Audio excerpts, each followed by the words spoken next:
a cuando el recuento de plaquetas también es elevado, superior a 450.000 en el hemograma, pero este no es concordante con el frotis de sangre periférico. Y Ujú. característicamente este se puede presentar en dos condiciones clásicas, que son la crioglobulinemia mixta, que como ya habíamos hablado es el alza de las proteínas, especialmente de las inmunoglobulinas. De las En islas. la, sí, la crioglobulinemia de tipo mixta también se va a relacionar con la hepatitis C. Esta se transmite por vía sanguínea, que puede ser al compartir jeringas en transfusiones de sangre que no se hayan analizado adecuadamente la sangre y en otras de estas características. Y Ujú. aquí les puse un pequeño esquema de resumen. Ya. Perfecto. Bueno. Otra causa que puede ser es cuando hay fragmentos citoplasmáticos. Perdón, en esto de la crioglobulinemia mixta se da esta alteración porque las plaquetas, mm, si es que estas se analizan a una temperatura menor de 30 grados centígrados, las plaquetas se van a precipitar y estas van a causar este efecto de trombocitosis falsa. En la Ujú. otra es con los fragmentos citoplasmáticos, aunque esto es un poco más raro. Hay ciertos fragmentos citoplasmáticos circulantes, como por ejemplo algunos de la leucemia o de algunos linfomas, o incluso de los glóbulos rojos fragmentados, como puede ser el caso de la hemólisis o cuando existen quemaduras graves. Entonces aquí se interpretan erróneamente como plaquetas por los contadores celulares automáticos. Ujú. Ya, Bueno. Ok. esa era la consulta, doc. Listo. Muchas gracias. Continuemos, chicos. Ya, ya. Y la última parte que nos faltaba de ver era sobre el seguimiento o el monitoreo. Aquí encontré algunas recomendaciones terapéuticas para realizar este proceso.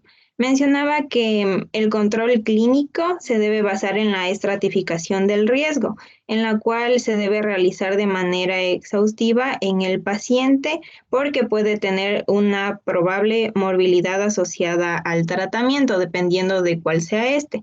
Aquí analizamos los riesgos cardiovasculares la clase anterior también, y Ujú. los cuales se deben mantener controlados, como cabe recalcar, creo yo, el consumo de cigarrillos, la diabetes, dislipidemia, especialmente cuando esta se encuentra, se debe corregir con estatinas, también la hipertensión arterial y los otros factores.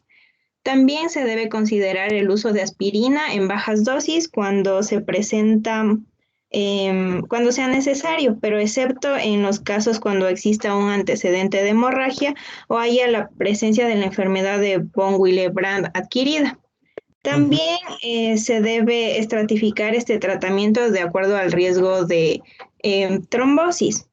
Y Ujú. en los pacientes que tengan un alto riesgo trombótico, se debe, se debe utilizar la hidroxiuria más la aspirina como fármacos de primera línea.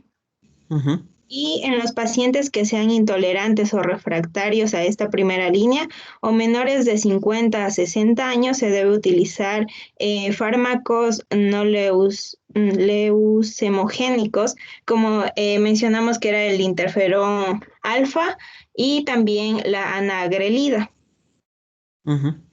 Ya, entonces como conclusión debemos recordar que todos estos fármacos tienen efectos colaterales, por lo cual se debe seguir detenidamente al paciente con los exámenes de laboratorio y también observando la clínica. Ujú. Y siempre administrar las terapias de primera y segunda elección. Eso es Listo. todo. Gracias, Doc.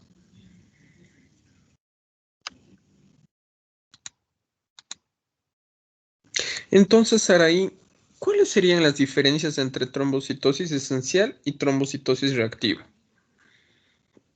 Saraí Dueñas. ¿Me escuchas, Saraí? Doc Saray me escribió hace unos 5 minutos y dijo que tuvo un problema de salud, pero ya volví en unos 10. Ah, ok, ok. Juan Pablo Yacelga. Juan No, Pablo, ¿me escuchas? sí, Sí, misma pregunta. En definitiva, digamos, tú eres el médico de atención primaria y estás viendo a un paciente en emergencias, digamos, por una pielonefritis.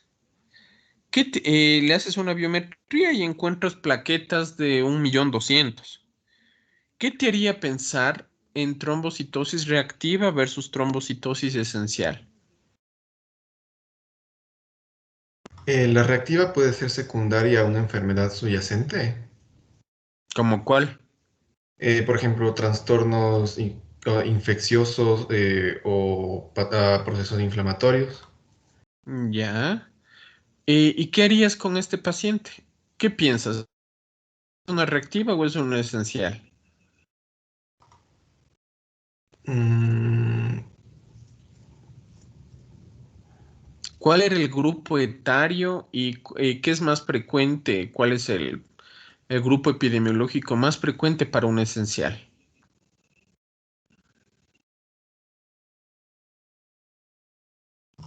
no me acuerdo. Pacientes menores de 40 años, Doc, ¿no eran? Los adultos jóvenes. Mm, ¿Para una esencial? ¿Seguro? No. Bueno,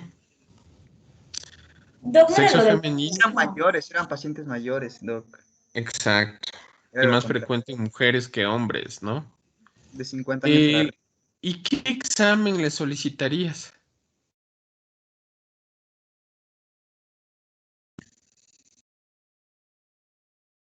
¿Mm?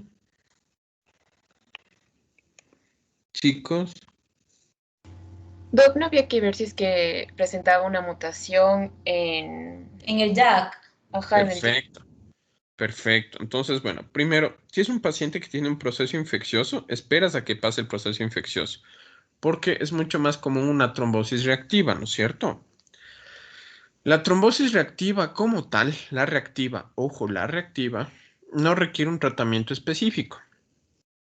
Sí, ahora, si pasa el proceso infeccioso y te encuentras con que sigue con ese número de plaquetas, pues obviamente hay sospechas en una trombocitosis esencial.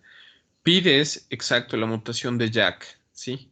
Si sale positivo, pues probablemente sea, sea una trombocitosis esencial, que es un mielodisplásico. La trombocitosis esencial, pues sí amerita tratamiento. Y habrá que valorar, de manera general, quiero que se lleven, el tratamiento es hidroxiurea y aspirina, ¿de acuerdo? No en todos, pero bueno, quiero que se lleven como esas opciones terapéuticas. Y la trombocitosis esencial, como les dije, es un síndrome mielodisplásico, ¿de acuerdo? Bueno, continúa, por favor. Continúen, chicos.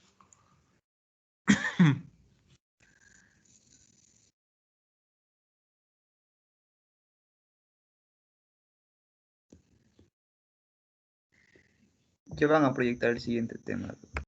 Ya. Ya, Doc, ya le proyecto. Lo que pasa es que mi compañera iba primero, pero dice que se le dañó el internet, pero ya expongo yo primero en todo caso. Ya, no hay problema. Entonces, por lo Doc, pronto, chicos, acuérdense de eso, ¿no? Se van a topar muchas veces, por ejemplo, uno se queda con la duda, ¿no? ¿Es trombocitosis esencial o es trombocitosis reactiva? Ya vamos a ver, asimismo con los leucocitos. ¿Es una reacción leucemoide o es una leucemia? ¿De acuerdo? Por ejemplo, con leucos de 50.000, ¿sí? O con los glóbulos rojos, ¿no?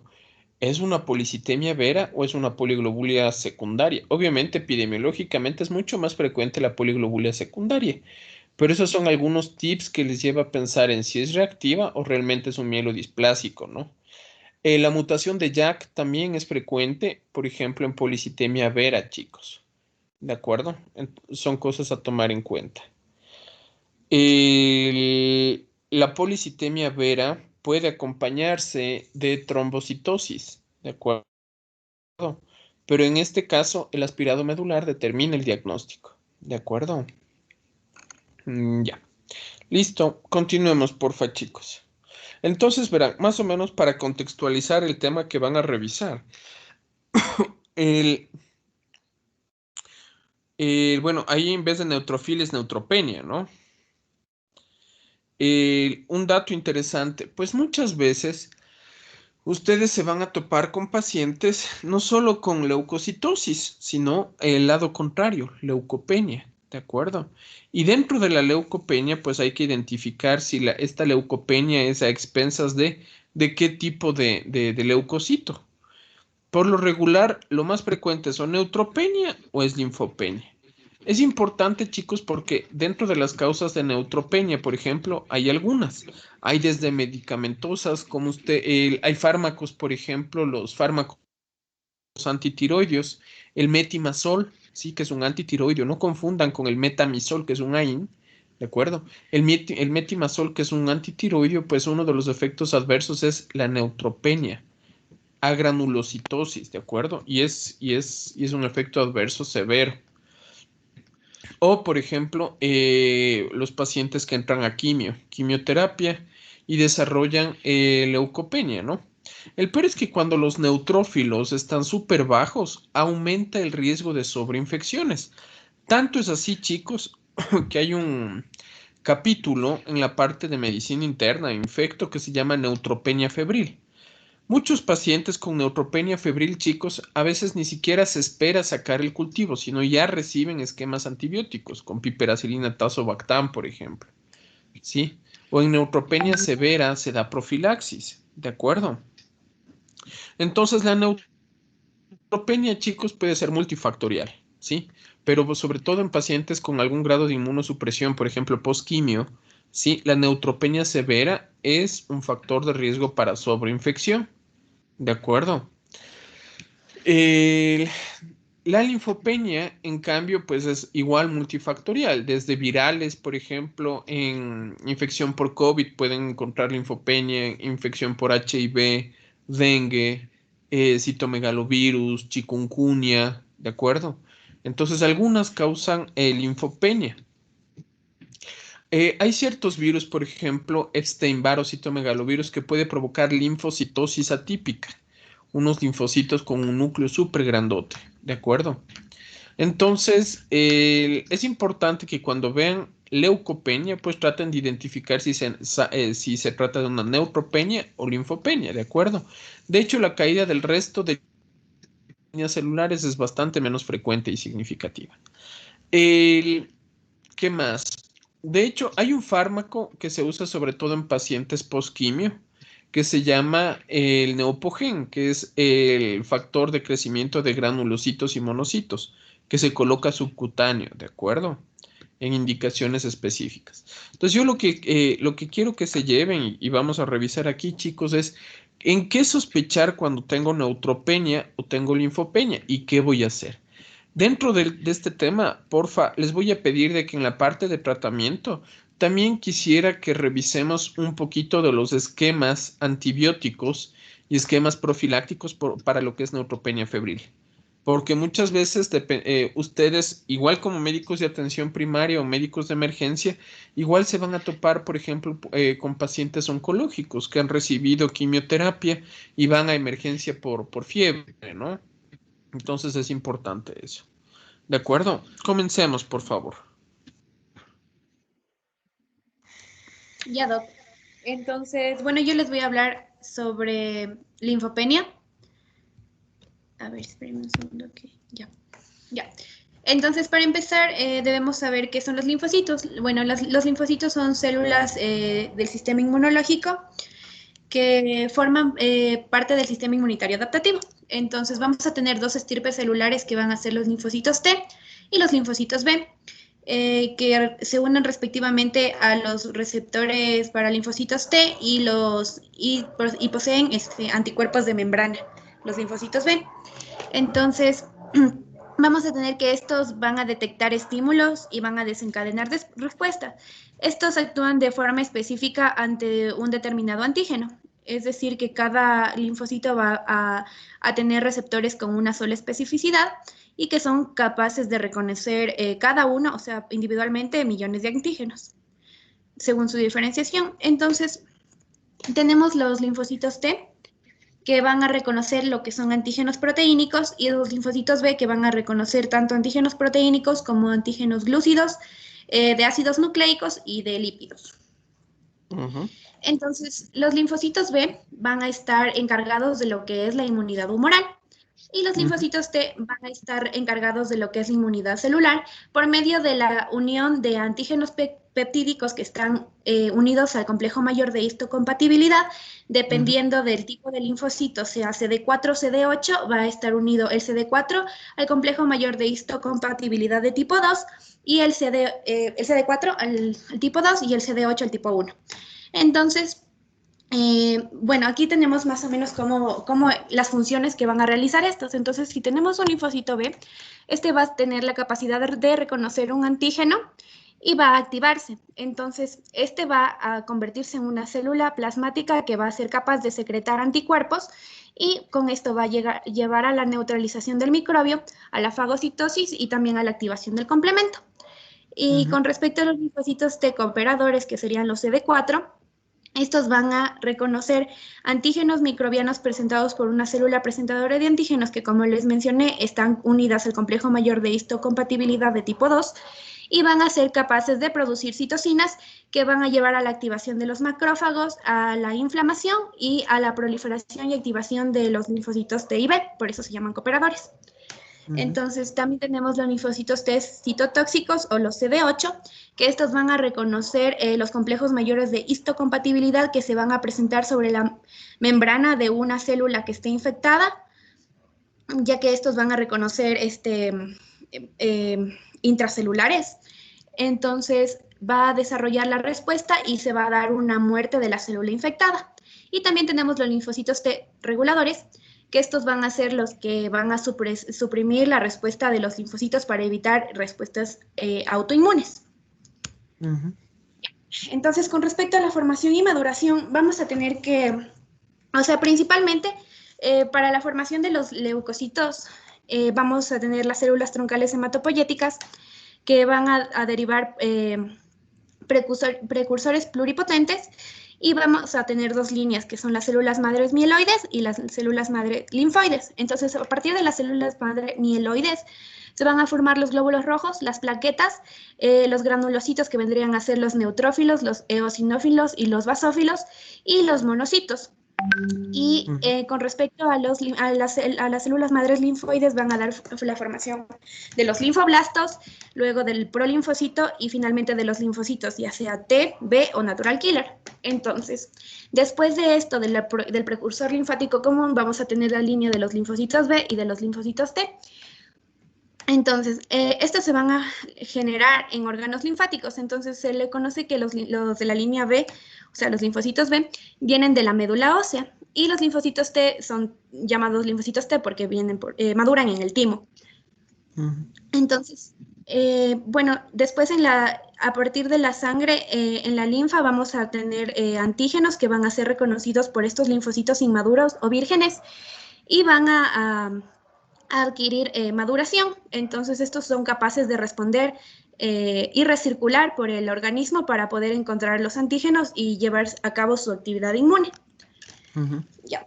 Entonces, como les mencioné, de la activación linfocitaria vamos a tener los linfocitos vírgenes, que van a reconocer antígenos y van a convertirse en linfocitos efectores y van a dar lugar a una respuesta celular. Ya, entonces, ¿qué es la linfopenia? La linfopenia es una afección por la cual hay un número más bajo de lo normal de linfocitos en la sangre. Así también se le conoce como leucopenia linfocítica. Entonces, vamos a tener que los linfocitos generalmente van a estar en cantidades de 1000 a 4000, y que cuando están menores a 1000 por microlitro, ya estamos hablando de una linfopenia. Entonces, debemos saber que el 80% de los linfocitos que se encuentran circulantes van a ser los linfocitos T, CD4 y que el 20% va a corresponder a los CD8. Ahí hay una acotación, chicos. Verán, por ejemplo, en HIV, obviamente lo mejor es la cuantificación directa de los CD4. Pero justo lo que comentas, Carolina, está súper interesante porque en una biometría ustedes pueden, por ejemplo, ver el número absoluto de linfocitos, ¿de acuerdo? Y de eso le multiplican por 0.2. Eso les daría el número de CD4. Con CD4 menos de 200, por ejemplo, en un paciente con diagnóstico de HIV y síntomas respiratorios, ustedes ya piensan en algunas otras patologías que no son comunes, por ejemplo, tuberculosis, o sea, que no son comunes en el resto de pacientes inmunocompetentes. Por ejemplo, tuberculosis y neumocistis girovesi, ¿no? Lo anteriormente mencionado como neumocistis carini. Entonces, una manera indirecta es ver en la biometría los linfos absolutos y multiplicarle por 0.2, ¿no? Que corresponde al 20%. Perfecto. ¿Qué más? Ya. Entonces, como nos mencionaba el doctor, es importante conocer cuál es el recuento absoluto de linfocitos. Entonces, debemos conocer que el total de leucocitos varía entre 4.500 y 11.000 células. Entonces, hay esta fórmula que es para calcular el porcentaje de los linfocitos, del recuento absoluto de linfocitos. Entonces, tenemos el total de las células blancas por el porcentaje de linfocitos, que debería corresponder en valores normales está entre el 20 y el 40%. Y esto se lo divide sobre 100 para tener el recuento total de linfocitos. Entonces, bueno, aquí está una tablita donde está de igual manera la cantidad de linfocitos normales y de leucocitos, bueno, de todas las células blancas. Ya. Entonces, con respecto a las causas de linfopenia, vamos a tener principalmente las causas infecciosas, que van a ser virales. Bueno, entonces yo les voy a hablar aquí sobre dos que me parecen las más relevantes. Bueno, la una es más por la situación actual, pero el VIH es una enfermedad que es muy importante con respecto a la linfopenia. Entonces, nosotros vamos a tener que una persona que está infectada por VIH, este virus tiene unos receptores en su membrana que son los receptores de glicoproteína 120 y 40, que se van a unir a los correceptores y a los receptores de la célula CD4. Respectivamente serían los correceptores CCR5 y CXCR4 y el receptor CD4 de los linfocitos CD4. Así los correceptores. Es por la estructura molecular, ¿no? Hay algunas quimioquinas. Entonces, la quimioquina que tiene, por ejemplo, en CCR5, es una quimioquina que tiene cisteína, sí, en su estructura, o sea, uniones de cisteína directos. Y el correceptor CXR4 tiene cisteína, un aminoácido en la mitad y otra cisteína, ¿de acuerdo? ¿Qué más? Ya.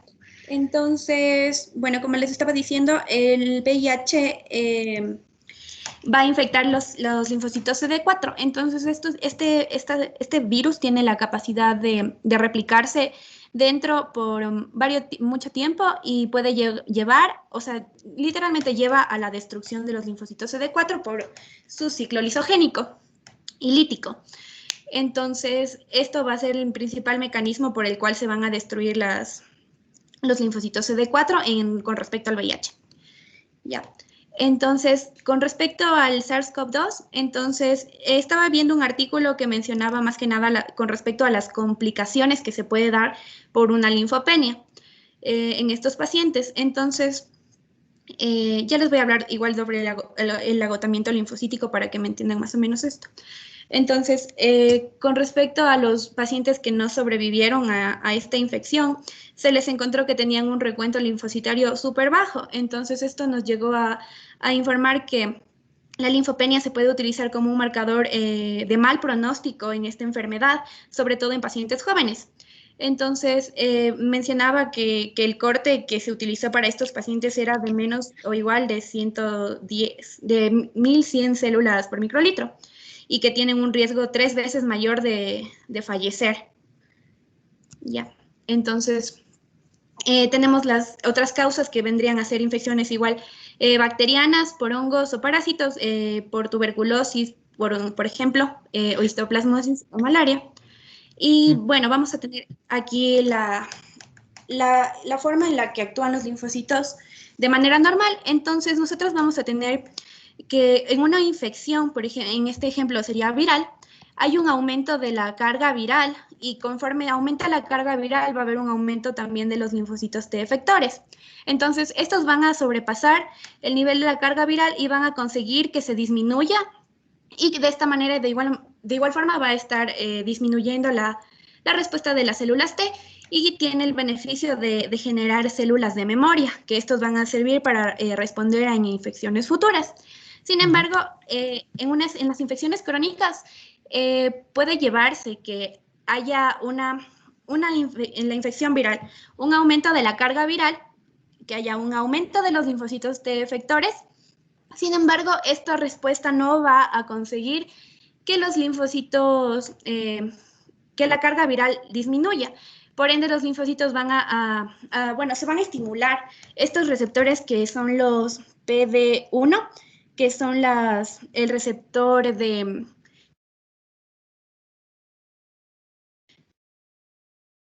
y el CTLA4, que es un receptor inhibidor.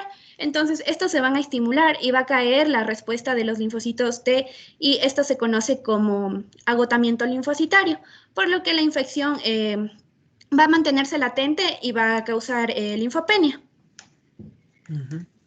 Entonces, con otras causas tendríamos las iatrogénicas que puede darse por agentes inmunosupresores, por ejemplo, con el uso de glucocorticoides o en sí mismo por fármacos inmunosupresores. También la quimioterapia y la radioterapia, que puede ser por disminución de la actividad de la médula ósea. Entonces, con respecto a las enfermedades sistémicas, también vamos a tener la presencia de trastornos autoinmunes que se va a destruirse las células. En la anemia plástica, cuando está cursando con pancitopenia, y en el síndrome de Cushing, que se va a dar de igual manera por un aumento del cortisol. Y con otras causas vamos a tener la desnutrición, el déficit de zinc. El zinc se ha visto que es un micronutriente importante para la formación de los linfocitos. De igual manera está el abuso del alcohol, el estrés y también existe la linfocitopenia idiopática. Entonces, de un artículo que encontré en el que se habían estudiado 1.042 adultos hospitalizados que tenían un recuento total de linfocitos menor a 600, decía que las causas más frecuentes van a ser complicaciones van a ser sepsis bacteriana o micótica en el 24%, estado postoperatorio en el 22%, malignidad del 17%, el uso de glucocorticoides en el 15%, la quimioterapia y o radioterapia en el 9% y el trauma o hemorragia en el 8%. Entonces, también mencionaba estas complicaciones que van a ser ganglios aumentados de tamaño, disminución del tamaño del vaso, infecciones a repetición, sarpullido y dolor articular. Y también teníamos infecciones recurrentes, trastornos autoinmunes, trastornos inflamatorios como por ejemplo la enfermedad inflamatoria intestinal o la artritis inflamatoria, las neoplasias y enfermedades alérgicas como dermatitis atópica, alergia alimentaria o asma. Entonces, para el diagnóstico nosotros nos vamos a basar principalmente en lo que es la sospecha clínica, que nos va a dar un cuadro de un paciente que tiene infecciones a repetición, infecciones inusuales, como ya mencionó el doctor, en los pacientes de VIH que tienen recuentos linfocitarios de menor de 200 en lo que sería la serie de los CD4, que van a cursar con neumonías atípicas, que puede ser cuadros complicados de tuberculosis y cuadros complicados, neumonías causadas por Pneumocystis jirovecii. Entonces, es importante destacar que se debe realizar un hemograma completo para conocer cuál es el recuento de los linfocitos. Entonces, nosotros podemos aquí también determinar las subpoblaciones de linfocitos. Como mencionó el doctor, los CD4 van a estar disminuidos sobre todo en lo que son las infecciones por VIH. Entonces, es importante estudiar el hemograma con la valoración de la afectación de otras series para conocer cuál sería la causa real de base. Y si es que se dispone de analíticas previas, es importante realizar una comparación y una valoración de la etiología si es que es aguda o es crónica. Ya, entonces también decía que podía realizarse un frotis de sangre periférica para conocer si es que la etiología era infecciosa o que podría tratarse de un síndrome linfoproliferativo. También se estudiaba lo que es las concentraciones de inmunoglobulinas para estudiar el diagnóstico de inmunodeficiencias congénitas y también se debe realizar serologías de lo que es hepatitis C o B y el HIV. Entonces también se debe realizar este conteo de autoanticuerpos para ver si es que estamos frente a una enfermedad autoinmune y el estudio de la médula ósea. Exacto. Y el estudio de la médula ósea para ver si es que hay algún tipo de causa de base que radique en la médula. Entonces, yo encontré este algoritmo, este algoritmo para el diagnóstico de la linfocitopenia. Entonces, vamos a tener que primero se debe confirmar analítica con la historia clínica y la afectación de otras series, que ya les mencioné anteriormente, que es con el hemograma. Entonces, también se puede realizar un frotis de sanguíneo para conocer la morfología y reconocer si es que hay infecciones parasitarias. Bueno, identificar si hay etiología clara, realizar serologías de lo que ya les mencioné, VIH, hepatitis B o C. Y también eran los autoanticuerpos y los componentes, ¿cómo era? El factor reumatoide, que podía estar ¿Qué es el factor elevado. reumatoide? Es un factor, Doc, que se eleva en las enfermedades, por ejemplo, en la artritis reumatoide, que está elevado, entonces... Es una inmunoglobulina, Ajá. anti-inmunoglobulina. Es un anticuerpo que se forma contra otro anticuerpo que se dirige contra cardiolipina, ¿no? Eso es un factor reumatoide. Y es súper relevante porque cuando ustedes, por ejemplo, analizan causas de artritis, tienen las seronegativas y las seropositivas. Las seronegativas son las que tienen factor reumatoide negativo. Por ejemplo, las asociadas a enfermedad inflamatoria intestinal, asociadas a colitis ulcerosa, por ejemplo, ¿sí? O a Crohn. O a patologías autoinmunes, lo típico es un paciente varón, joven, que amanece con dolor de espalda intenso, pero a lo largo del día va mejorando, ¿sí? Eso es atípico, ¿no? Porque normalmente si piensan en un dolor por desgaste, pues sería en la tarde o en la noche. Y es más frecuente en personas de tercera edad.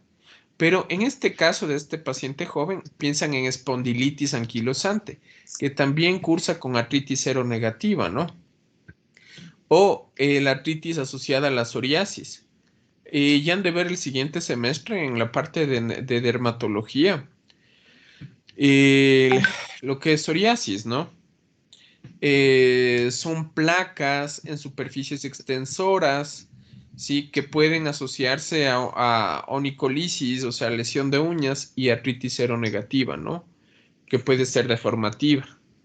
¿De acuerdo? Entonces, esa es la relevancia del factor reumatoide. La artritis reumatoide, en cambio, es por lo regular seropositiva, ¿no? ¿Qué más? Ya. Entonces, como les había mencionado, también es importante estudiar el inmunofenotipo, o sea, cuál es la causa de la linfocitopenia. Entonces, si es que la linfocitopenia es dependiente de CD4, se necesita realizar una serología de VIH que, bueno, si sale positiva va a ser por infección por VIH y si sale negativa puede ser idiopática. Y con respecto a otras linfocitopenias se debe evaluar la evolución y depende de si es que aumenta el conteo o si es que se mantiene bajo o disminuye más, es necesario realizar un aspirado y una biopsia de médula ósea con inmunofenotipo, citoquímica y citogenética. Y con respecto al tratamiento, entonces lo más importante es tratar las infecciones asociadas, Por ejemplo, vendría a ser el tratamiento de las neumonías en pacientes que tengan VIH. También es el tratamiento de la enfermedad subyacente, que por ejemplo aquí en el caso de los pacientes con VIH va a ser el tratamiento antirretroviral. Exacto. Y con respecto a a las causadas por la disminución de las inmunoglobulinas, se puede tratar a las autoinmunes se puede tratar con inmunoglobulinas intravenosas o subcutáneas o con un trasplante de médula ósea. Y eso es todo, Doc. Ya. Les voy a pedir que hagan una revisión acerca de neutropenia febril. No es muy largo, ¿de acuerdo? Sí, Doc, Pero sí quisiera... poner Ajá. Ujú. Perdón, no te Sí, escuché. falta todavía exponer neutropenia. Ah, ya, perfecto, perfecto. Listo, continuemos, chicos. Yo le pongo el expo compartir. Ok.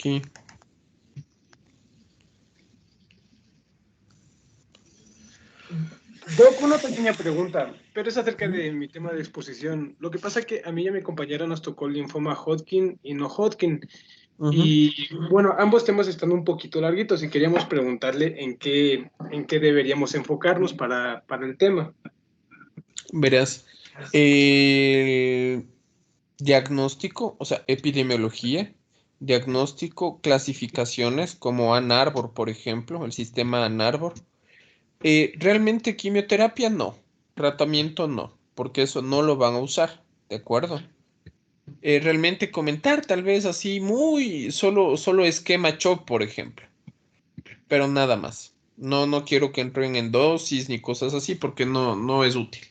Pero sí necesito que, por ejemplo, cuando aborden linfomas, el, ¿cuándo sospechar en un linfoma? ¿Cómo diferenciar un Hodgkin de un no Hodgkin, no? Por ejemplo, ¿qué más? Pues eso básicamente, ¿no? Manifestaciones clínicas y diagnóstico diferencial. Eso necesito. ¿De acuerdo? Muchas gracias, Doc. Ok. Sí se ve. Sí. Ya. Bueno, yo les voy a hablar en cambio de lo que son la neutropenia. Y ya. A ver. Ya, primero vamos a hablar un poco sobre la maduración de lo que son los neutrófilos. Y bueno, aquí vamos a hablar un poco empieza con los mieloblastos, lo cual es la primera célula precursora reconocible, y esta va a evolucionar hacia el promielocito. El promielocito va a evolucionar cuando este se forme de los gránulos lisosómicos, que son conocidos como los gránulos primarios. Y en este caso son la hidrolasa, la elastasa, la mieloperoxidasa, la catepsina G, proteínas catiónicas y proteínas bactericidas, todas estas van a ayudar a la destrucción de bacterias gram negativas y además va a contener defensinas, las cuales van a tener una actividad antimicrobiana contra bacterias, hongos y ciertos virus. Luego el promielocito va a dividirse y va a producir al mielocito, la cual en cambio este va a tener la síntesis de los gránulos secundarios, los cuales son la lactoferrina, la proteína de fijación de la vitamina B12, el NADPH, la histaminasa. Cabe recalcar que estos no son lisosomas clásicos, ya que no contienen hidrolasas ácidas. Y bueno, durante las fases finales de la maduración no se va a no se produce división celular y la célula va a pasar por el estadio de metamielocito hasta alcanzar más adelante lo que es la fase del neutrófilo en banda, que como vemos tiene una forma de salchicha y la cual después luego va a adoptar una configuración lobulada, conformando de esta forma el neutrófilo segmentado. En condiciones Chicos, les pido acordarse lo de las bandas, ¿no?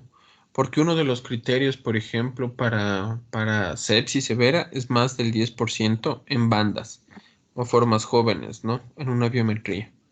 ¿De acuerdo? ¿Qué más, Doc? Ya, cabe recalcar que es importante que en condiciones normales, el núcleo del neutrófilo va a tener hasta 4 segmentos. Y una segmentación excesiva va a ser por una deficiencia de B9 o B12 o por un síndrome de neutropenia congénita que ya vamos a ver más adelante. Hablando un poco de los valores de la neutropenia, primero esta se va a definir como un recuento absoluto de neutrófilos inferiores a 1.5 por 10 a la 9 por litro en sangre periférica, y en menores de 12 años va a ser de 1 por 10 a la 9 por litro igual en sangre periférica. Vamos a tener una... Ya, entonces, de manera general, leve de 1000 a 1500, moderada de 500 a 1000 en los absolutos y severa menos de 500, ¿de acuerdo? En el reporte de biometría. Sí, ¿Qué más? Recalcando lo del grave, que es menos de 500, el riesgo de infección en este tipo de neutropenia va a ser más grave, y además cuando la duración de la neutropenia va a superar los 7 días. Cabe recalcar que la fisiopatología de la neutropenia va a ser el aumento del riesgo de infecciones. Y un dato muy interesante es que en algunas etnias como los judíos o africanos van a ser normales los recuentos de neutrófilos en torno a 1 por 10 a la 9, y esto va a conocerse como neutropenia étnica benigna.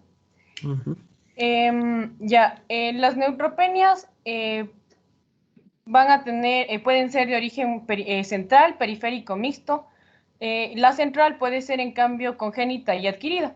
Y algo importante es que en la edad pediátrica la causa más frecuente va a ser infecciones, y en los adultos la causa más frecuente, aparte de las infecciones, va a ser el consumo de fármacos.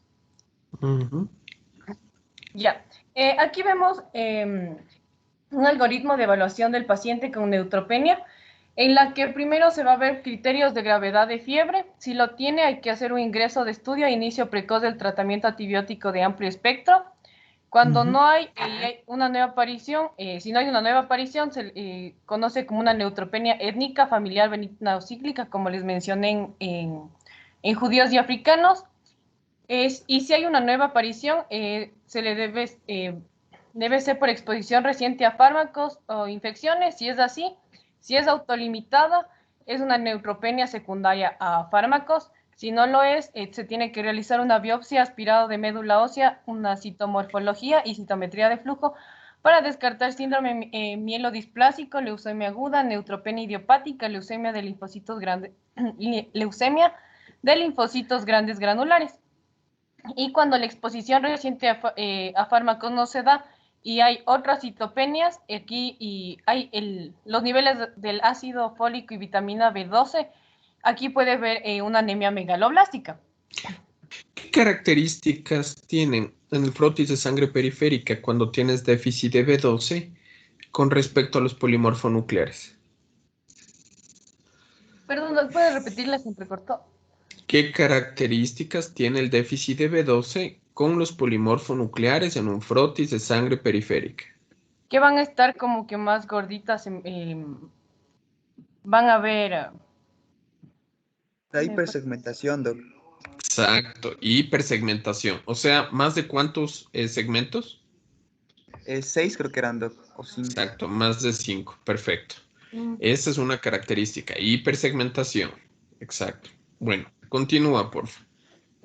Vamos a tener una gran clasificación de la etiopatogenia, de la etiopatogenia de la neutropenia. Primero vamos a tener alteraciones en la producción y maduración, puede ser por distribución anómala, por destrucción exagerada, por mecanismos combinados y complejos. Por producción y maduración tenemos los defectos congénitos con manifestaciones clínicas desde la infancia. Estas por lo general son un conjunto de trastornos hereditarios caracterizados por un bloqueo de la mielopoiesis, que como les dije, se va a detectar en edades tempranas, y cuya patogenia se debe a las alteraciones de los genes ELANE, G6PC3, el AX1, el CXR4, los cuales están encargados de la estabilidad de los gránulos citoplásmicos. Esto va a impedir una correcta diferenciación granulocítica que se traduce en una detección madurativa, ya sea en el estado de promielocito o mielocito, y en una apoptosis celular aumentada. uno de los neutropenias congénita asociada a ELANE, esta por lo general, si este gen ELANE va a codificar la elastasa de los neutrófilos y la mayoría de las mutaciones se da en este gen. Hablando un poco de algunas enfermedades, tenemos la neutropenia congénita grave, el síndrome de Codman, el síndrome de Schwab-Diamond, la neutropenia cíclica y la neutropenia familiar benigna. En la neutropenia congénita grave, como les mencioné, se da un poco por la mutación en los genes ELANE y en el GFI1. Son infecciones graves de diversa localización en el primer mes de vida. Aquí va a haber una neutropenia grave con eosinofilia y monocitosis. Aquí va a haber un riesgo de transformación a síndrome mielodisplásico y se debe tratar con el factor estimulante de colonias de granulocitos, que ya vamos a hablar más adelante. Tenemos el síndrome de Codman. Por lo general antes era utilizada para describir todo tipo de neutropenia congénita, pero hoy en día se lo utiliza para alteraciones del gen AX1, la cual tiene que ver con retraso mental, convulsiones del inicio en la segunda década de la vida. El síndrome de Schaumann-Diamond es una neutropenia intermitente y moderada, más insuficiencia pancreática exócrina con esteatorrea, displasia metafisaria y a veces pancitopenia. Va a haber baja estatura, trastorno de aplasia medular y aquí se da el tratamiento de la esteatorrea con antibióticos y puede darse un trasplante halogénico de médula ósea. Los demás ya voy a hablar más adelante. Y bueno, aquí tenemos lo que es el síndrome de Wien, el cual sus siglas se deben a la presencia de verrugas, de la hipogama-globulinemia, que es una enfermedad en la que se da una disfunción del sistema inmune, en el que se aprecia una concentración baja de todas las inmunoglobulinas en sangre, lo cual va a provocar esta inmunodeficiencia. Va a haber infecciones y la mielocatexis, que es la retención de leucocitos en la médula ósea. Esta va a estar caracterizada por la hipersegmentación de neutrófilos y por la mutación en el CXCR4.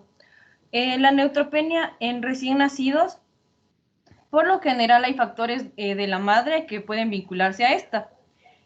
Aquí vamos a ver que la transferencia transplacentaria de la inmunoglobulina G dirigida contra los antígenos de los neutrófilos totales puede originar la destrucción periférica. Y esto por lo general se da con el uso de las tiazidas durante el embarazo, el cual puede disminuir la producción de estas células o destruirlas. Y tenemos también el síndrome de Felty, el cual está compuesto de tres elementos, como es la artritis reumatoide, la esplenomegalia y la neutropenia. Acordaránse del síndrome de Felty, ¿no, chicos? Porque va a su evolución. ¿Qué más? Ya por lo general, se debe a que los anticuerpos generados por el vaso pueden acortar la vida de los neutrófilos y el único tratamiento en este caso va a ser la esplenectomía. Ya. Vamos a hablar sobre el tipo de neutropenia adquirida, que es la neutropenia por fármacos. Por lo general, esta es una aparición brusca tras la administración de algunos fármacos. Puede presentarse ya sea de 7 a 10 días después de la administración del fármaco, y si ya hubo un previo contacto con el fármaco, la neutropenia puede aparecer pocas horas después de la nueva administración del medicamento. Por lo general, este está asociado a fármacos como analgésicos y antiinflamatorios no esteroides, antibióticos, anticonvulsivantes, psicofármacos, antitiroideos, hipoglucemiantes, los agentes cardiovasculares, los diuréticos, pero cabe recalcar que los fármacos que son más frecuentes son los antibióticos. Como aquí vemos, como los carbapenémicos, ¿no? Acá. Ya. Aquí vemos que en la manifestación clínica de estos es el mal estado general, la postración, una fiebre alta con escalofríos e intenso dolor de garganta, la cual si un intenso dolor de garganta, también puede haber lesiones úlceronecróticas, como vemos de aquí, y mialgias. Los mecanismos en los que actúan los fármacos puede ser por antenos inmunitarios, es decir, que el fármaco va a sensibilizar al neutrófilo, se va a pegar, como quien dice, al fármaco, perdón, al neutrófilo, y los anticuerpos van a atacar directamente a los neutrófilos. Y la otra es dependiente de dosis, es decir, que con la disminución de esta va a desaparecer. A ver, Perfecto. ya. Tenemos, con respecto al diagnóstico, en la anamnesis tiene que haber una ingesta previa del fármaco. El hemograma obviamente va a haber hemoglobulina y plaquetas normales, leucocitos variables y la disminución o ausencia de neutrófilos. Es importante que la neutropenia sea selectiva, es un rasgo típico en esto, porque va a ayudar a diferenciar con otro tipo de neutropenias, que van a estar asociadas a infecciones víricas o septicemias bacterianas. Y en el medulograma va a haber ausencia total o parcial de los precursores granulocitos y los precursores eritroides y megacariocitos van a estar normales. Respecto al pronóstico, por lo general la neutropenia va a desarrollar septicemias y este va a ser muy frecuente y en ocasiones dar lugar a un shock. Por lo general, esta neutropenia puede ser grave, aunque la interrupción del medicamento va a ser suficiente para la recuperación. De esta manera suele iniciar de 5 a 7 días la recuperación de los neutrófilos y puede completarse de 10 días, es decir, que se resuelve de 1 a 3 semanas y la recuperación medular de 1 a 2 semanas. Un signo de recuperación precoz va a ser la promielocitosis en la médula ósea y monocitosis en la sangre y desaparición de sangre. Ya, y con respecto al tratamiento, como les mencioné, es identificar el fármaco y retirarlo e instaurar antibióticos intravenosos de amplio espectro porque en este periodo es de alto riesgo y es urgente adoptar serie de medidas de soporte intensivo contra una infección. Entonces se da una terapia intravenosa de antibióticos, ¿Qué el aislamiento. antibióticos? ¿Qué recomiendas? Los de amplio espectro ¿Pero puede ser cuáles? los contra pseudomonas, especialmente, Doc, por ejemplo, los carbapenémicos. Revisa un poquito. Hay un libro que se llama Guía Sanford, la recomendación para neutropenia febril, ¿de acuerdo? Ya va. Bueno, Y bueno, por lo general, aquí el tratamiento va a ser administrar el factor estimulante de colonias de granulocitos, 5 microgramos por kilogramo por día vía subcutánea. Ya. Tenemos también un tipo de neutropenia cíclica adquirida.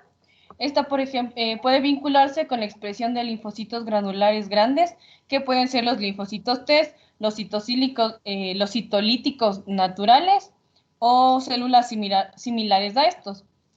Por lo general, en este se ve una linfocitosis medular, neutropenia, la hipergamaglobulinemia, la esplenomegalia, ausencia de linfadenopatías y por lo general se presenta con infecciones bacterianas recurrentes. Y este tiene un tratamiento con glucocorticoides, la ciclosporina y metotrexato. Cabe recalcar que en algunos pacientes se puede haber una regresión espontánea incluso al cabo de 11 años. Doc, yo consulté un poco sobre neutropenia febril, pero no tanto como los antibióticos. No sé si les doy un resumen. Ok. Ya. Bueno, un poco sobre la neutropenia febril es que esta por lo general es una consecuencia severa del uso de la quimioterapia mielosupresora y es tratada con antibióticos intravenosos.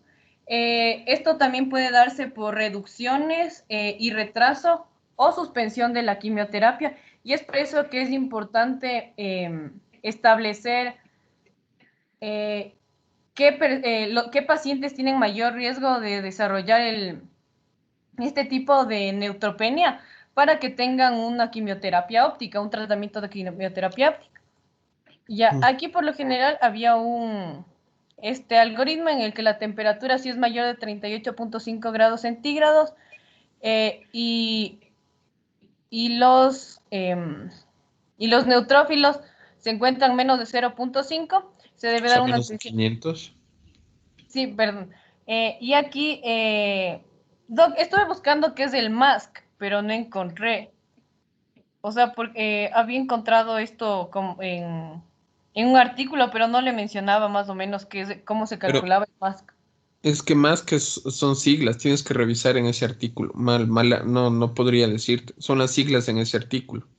Ya, porque, o sea, aquí te decía que hay que ver si hay riesgo alto, es menos de 21 puntos, de aquí del paciente intrahospitalario con terapia antimicrobiana de amplio espectro, y si es de riesgo bajo es porque es más de 21 puntos, y aquí es un paciente ambulatorio con terapia antimicrobiana por vía oral, en algunos casos. Y Probablemente sea el score para sepsis por neutropenia febril, pero habría que revisar. Mal haría en ya le decirlo. reviso bien esa parte. Ujú. Ya. Y por lo general aquí las infecciones que principalmente se dan son bacterianas, por E. coli, por Klebsiella spp, por Pseudomonas aeruginosa, Staphylococcus aureus y Epidermidis y Streptococcus viridis. Y por lo general el tratamiento tiene que ser de amplio espectro. Pueden ser que ataquen sobre todo a las pseudomonas, y Ujú. aquí tiene que ser la cefalosporina de tercera o cuarta generación, como la ceftazidima, la cefepima, y también se puede dar la piperaciclina, tazobactam o carbapenémicos. Exacto. Eso, doc. Los demás, si quiere, le busco más y le presento la próxima clase. Bueno, bueno, Doc. Listo. ¿Cuál es el siguiente tema, chicos? Doc, el siguiente tema sería lo que es leucemia versus reacción leucemioide. Ujú. ¿Podemos comenzar? Doc, eso le quería pedir un favor si podríamos ver la siguiente clase. Pasa que Saraí, la compañera que le mencioné al inicio, que tenía problemas de salud, tuvo que ir al doctor, entonces ella tenía las Ya. diapositivas y no está presente, por eso tuvo también que salir de la clase. No hay Si de problema, pronto podemos chicos. ver el siguiente tema. Ya, Doc, gracias. No hay problema. Entonces ahí cuadramos, David, para la siguiente clase, ¿vale? Ya, ¿sería la siguiente semana, Doc? Sí, sí. Podría ser lunes o martes. Ya les confirmo, ¿vale? Ya, Doc, ahí cuadramos entonces. Gracias. Bueno, chicos, cuídense. Buena noche. Hasta luego, Chao. Doc. Hasta luego, Gracias. Doc. Gracias. Gracias, Doc. Hasta luego. Chao, chicos. Doc, una pregunta. Lo de la neutropenia